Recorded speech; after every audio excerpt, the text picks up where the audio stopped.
À Capharnaüm, Jésus est précédé par sa réputation de thaumaturge. C'est pourquoi la supplication du centurion est sans hésitation. Celui-ci pense d'ailleurs, selon la mentalité commune de l'époque, que le pouvoir de guérison peut s'exercer à distance. Or, Jésus reconnaît dans la requête de cet homme bien plus qu'une simple confiance en son pouvoir, mais explicitement une foi en sa personne. Cette foi, il la juge admirable, à nul autre comparable en Israël. En effet, pour expliquer pourquoi Jésus n'a pas besoin de venir sous son toit, le centurion désigne l'autorité du Seigneur.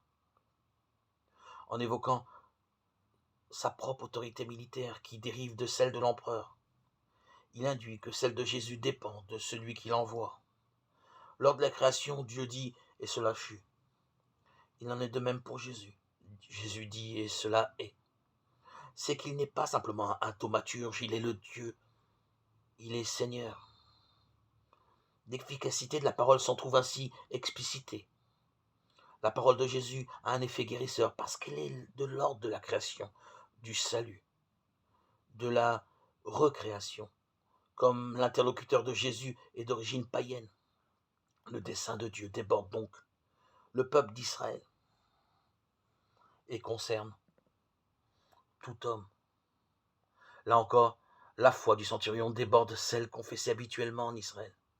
Dans cette rencontre avec Jésus, le centurion et son serviteur expérimentent bien plus que le retour à la santé, mais plutôt l'approche de la création renouvelée, celle du royaume des cieux.